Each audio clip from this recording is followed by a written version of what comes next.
Millwall Football Club were founded in 1885 as Millwall Rovers, and they had played at a couple of home grounds before finally moving to the Den. The club were initially based in the Isle of Dogs area of London, but then they moved south of the river, and the director in charge at the time, Tom Thorne, he sought the help of architect Archibald Leach, who had designed Goodison Park, Villa Park, etc., and also the builders of Humphreys in Knightsbridge. The cost to build the Den at the time was £10,000. The site of where the old Den stood was on Coldblow Lane in New Cross, which is an area of southeast London. The opening match at the ground took place on the 22nd of October 1910, and it was against Brighton and Hove Albion, the Southern League champions at the time. Brighton and Hove Albion won the match 1-0. The price of the official match programme that day was £1. Before kick-off that day, a brass lion was gifted to the club, and it had an inscription on it which said, "We will never turn our backs to the enemy." Millwall's first Football League match at the Old Den was on the 28th of August 1920. They beat Bristol Rovers 2-0. This victory over Bristol Rovers was the Millwall club's 7th successive win against them since moving to the ground. This game was played in the Football League Division 3 South, of which Millwall were founder members. With the ground being in close proximity to the Surrey commercial docks, the Old Den sustained severe bomb damage during the Blitz, and a German bomb hit the North Terrace on the 19th of April 1943. On the 26th of April, a fire destroyed the main stand. The club accepted offers from neighbours Charlton Athletic, Crystal Palace and West Ham United to stage games. On the 24th of February 1944, Millwall returned to the Old Den to play in an all-standing stadium. This was achieved in part with considerable volunteer labour from Millwall fans. After World War II, rationing in Great Britain continued, and Millwall were refused permission by the Ministry of Works to construct a new two-tier stand, despite having procured all the materials.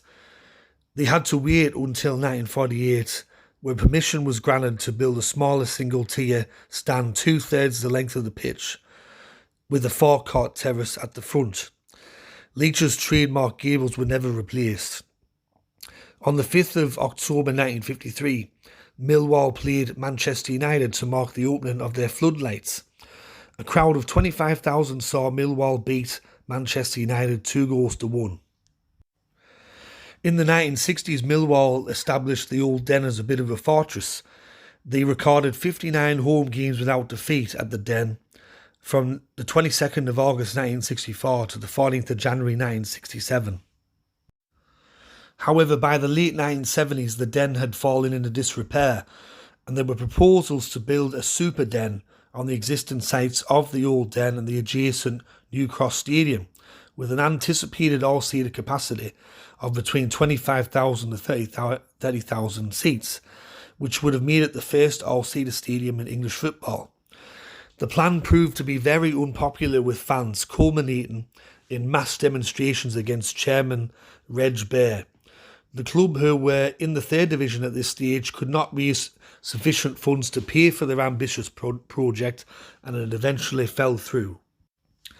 In the late 1980s, Millwall were promoted to the first division for the first time in their history, but not soon after that the club were relegated back to the second division. It was around this time that it was announced that Millwall would be moving to a new 25,000 seat stadium. There had been plans for the Old Den to be converted into an all-seater stadium, but these were abandoned in favour of moving, partly because the new stadium was situated in a more spacious location, and it also allowed for the development of a sports centre for public use. The stadium was sold to Fairview Homes in December 1991 at a cost of £6.5 million. Although the club continued to play at the Old Den for 18 months afterwards, the club moved to the new Den with a capacity of over 20,000 in August 1993. On the 8th of May 1993, Millwall played their final ever match at the Old Den and come against Bristol Rovers, who they'd played in their first ever Football League game. On this occasion, though, Bristol Rovers run out 3-0 winners. In total, Millwall played 1,788 matches at the Old Den in all competitions, winning 976 games, losing 360 and drawing 452 games. The Old Den was also famous for the Millwall Roar. During the early part of the 20th century, it was considered good form for home fans to show their appreciation of good football displayed by the opposition.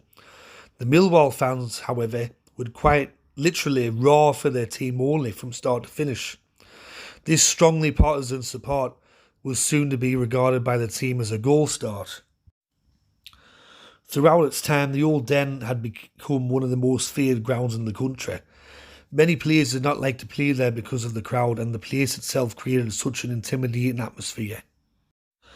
The Den was considered one of the most hostile grounds in the whole of Britain for visiting teams and was closed a record 5 times by the Football Association. A former Millwall player by the name of Eamon Dunphy once was quoted as saying about the Old Den, "The away team dressing rooms are like a dungeon, no light, no window. The bathrooms are horrible. Then you get out there to face the Lions, and they just come storming at you, and most sides just jack it in. When you have been there a little time though, you grow to love it. It's one of our biggest assets." Along with hosting Millwall games, the Den also hosted a full England international against Wales on the 13th of March 1911. England won that game 3-0. The Den also hosted an England B international, with England beating Yugoslavia 2-1 on the 12th of December 1989. Looking at some records for the Old Den, the highest ever crowds who attend a match at the Old Den come on the 20th of February 1937. 48,762 people watched Millwall beat Derby County 2-1 in the FA Cup, and they become the first old third division side to reach the semi-finals in the competition's history.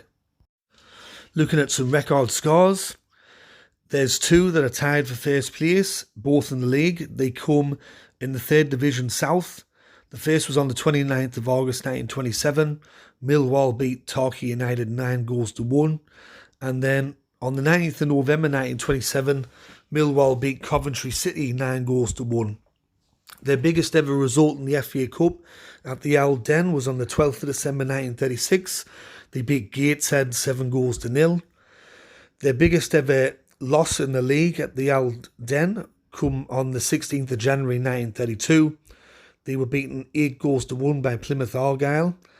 And then in the FA Cup, their biggest loss at the Old Den, and I think the biggest loss in their history overall, was against Aston Villa on the 28th of January 1946. They were beaten 9-1.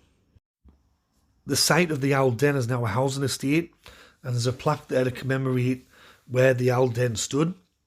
Where the new ground is, the new Den, it's only situated about just under a mile up the road there, so not too far for Millwall fans to travel to go to the slightly newer ground.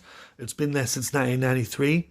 I'm pretty sure Millwall fans will have very good memories of the Old Den. They would have seen some of the club's best ever players run out there. Barry Kitchener, Keith Stevens, Harry Cripps, and then you got Teddy Sheringham and Derek Posse and people like that. So that concludes my video on the Old Den tonight, the former home ground of Millwall Football Club from 1910 to 1993. I hope you enjoyed this video. If you did, let me know in the comment section below. Let me know which grounds you'd like me to do in the future. There's quite a few still left to do, and I'm open to suggestions. And thanks to everyone that supported the channel recently. Last time I checked, I were at about 858 subscribers. So thanks to everyone that's joined recently. And I'm glad that you enjoy the content. Anyways, this has been History of Football, and I'll catch us all later in the next one. Alright, tatty bye for now.